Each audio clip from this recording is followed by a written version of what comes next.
Hi guys, எல்லாருக்கும் வணக்கம். நம்ம ரொம்ப நாளாக வெயிட் பண்ணிகிட்டு இருந்த அரண்மனை 4ஓட டீசர் ரிலீஸ் ஆகிருக்கு. தமிழாக தான் மியூசிக் பண்ணியிருக்கிறாரு. இந்த டீசரை பற்றி கொஞ்சம் பேசுவோன்னு தான் இந்த வீடியோ. வாங்க வீடியோக்குள்ளே போகலாம்.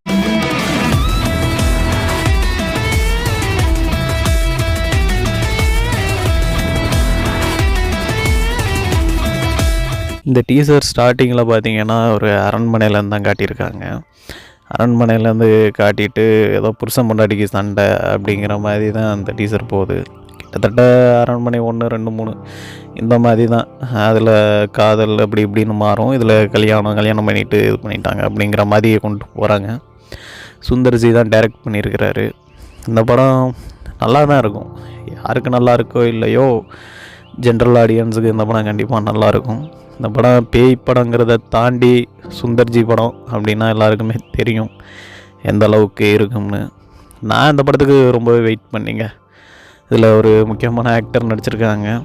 அவங்களுக்காண்டி அந்த படத்தை வெயிட் பண்ணி ட்ரெய்லர் பார்த்தேன். ட்ரெய்லர் ரொம்பவே நல்லா இருந்துச்சு. எதிர்பார்த்த அளவுக்கு இல்லை. ஒரு பெரிய எக்ஸ்பெக்டேஷன்லாம் ஒன்றும் கிடையாது. இதுக்கு முன்னாடி அரண்மனை 1, 2, 3 அது 3 எப்படி இருந்துச்சோ அந்த மாதிரி தான். இதில் தமன்னா, ராசிகண்ணா நடிச்சிருக்காங்க. அந்த ஒரு இதுக்காண்டி பார்க்கலான்னு நினைக்கிறேன். நல்லா இருந்துச்சு. சுந்தர்ஜியும் ஆக்ட் பண்ணியிருக்கிறாரு. எந்த அளவுக்கு படம் பண்ணியிருக்காங்கன்னு தெரியல. யோகிபாபு இருக்கிறாரு. யோகிபாபு இருந்தாவே சொல்ல வேண்டாம். யோகிபாபுலாம் ஒரு வித்தியாசமான கெட்டப்பில் இருக்கிறாரு. பார்ப்போம், பொறுத்து இருந்து பார்ப்போம். இந்த படத்துக்காண்டி, இந்த ட்ரெய்லருக்காண்டி யார் வெயிட் பண்ணிங்கன்னு சொல்லிட்டு கமெண்டில் பண்ணுங்கள்.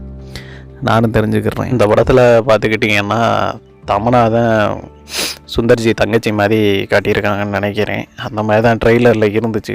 அவங்க தான் பேயா வந்து பழி வாங்குற மாதிரி காட்டியிருக்காங்க. கேஜிஎஃப்பில் ஒரு வில்லன் நடிச்சிருப்பார். அவர் தான் இதில் வில்லனாக இருக்காருன்னு நினைக்கிறேன். அவர் நேம் தெரியலை எனக்கு. ஆனால் வர பேய் படங்கள் எல்லாமே பேயை பார்த்தா பயமே வராது போல் இருக்குது. அந்தளவுக்கு பண்ணிகிட்ருக்காங்க. இதிலெல்லாம் பார்த்தா பேயை பார்த்தா ஏதோ கார்ட்டூன் ஏலியன்ஸ் மாதிரி காட்டியிருக்காங்க. இந்த மாஸ் படத்தில் கூட சூர்யா, பிரேம்ஜி பைக்கில் போயிட்டு இருக்கும்போது ஏலியன்ஸ்லாம் தாவி வரும். அது மாதிரி அதுவும் பேய் தான் சொல்லியிருந்தாங்க அந்த படத்தில். பேய் எல்லாத்தையும் இவ்வளோ காமெடியாக காட்டிகிட்டு இருக்காங்க வர்ற சமீப காலமாக படங்களில். என்ன ஏன் அப்படி பண்ணுறாங்கன்னு தெரியலை. பேய் படத்துக்கான சொல்கிற மாதிரி இல்லை. ஓகே தான், பார்ப்போம். இந்த படத்துக்கு இது ஓகே தான். வெயிட் பண்ணி பார்ப்போம். படம் பார்த்தா தான் தெரியும் எப்படி வந்திருக்குன்னு. பேய் படங்கள்லேயே தமிழில் வந்து 2 படம் தாங்க.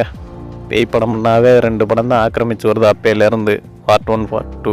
இதில் காஞ்சனாவும் ஒரு குறிப்பிடத்தக்கது. எனிவே படம் நல்லா இருக்கோ இல்லையோ, நான் படம் பார்க்க ரெடி ஆகிட்டேன். குறிப்பாக இந்த அரண்மனை 4 படத்துக்கு யார் வெயிட் பண்ணீங்க, யாரெல்லாம் தியேட்டரில் போய் பார்க்குற மாதிரி இருக்கீங்க அப்படிங்கிறவங்க கமெண்ட் பண்ணுங்கள். நானும் தெரிஞ்சுக்கிறேன். அது எதனாலன்னு சொல்லிவிட்டு கமெண்ட் பண்ணுங்கள். இந்த படம் பெருசாக பிரேக் டவுன் பண்ணுற அளவுக்கு எனக்கு ஒன்றும் தெரியல. ஓரலாக டீசர் ட்ரெய்லர் பார்க்கும்போது நல்லா தான் இருந்துச்சு. ரொம்ப நாள் கழித்து ஹிப்ஹாப் ஆதி மியூசிக் பண்ணியிருக்கிறாரு. அவரோட மியூசிக்கை கேட்டு ரொம்ப நாள் ஆச்சு. சமீப காலமாக அவரோட எந்த ஒரு படத்துலையும் ஒரு மியூசிக் பண்ண மாதிரி தெரியலை. இந்த அரண்மனை 4ல் என்ன பண்ணியிருக்கான்னு பொறுத்து இருந்து பார்ப்போம். மியூசிக்கும் ஓரலாக கொஞ்சம் அந்த ட்ரெய்லர் பார்க்கும்போது நல்லா அந்த மாதிரி தான் இருந்துச்சு. வெயிட் பண்ணி பார்ப்போம் என்ன பண்ணியிருக்கோம். ஓகே கைஸ், இந்த வீடியோ பிடிச்சிருந்தா லைக் பண்ணுங்கள், ஷேர் பண்ணுங்கள், கமெண்ட் பண்ணுங்கள். இது மாதிரி இன்னொரு வீடியோவில் வந்து உங்களை நான் பார்க்குறேன். பாய்.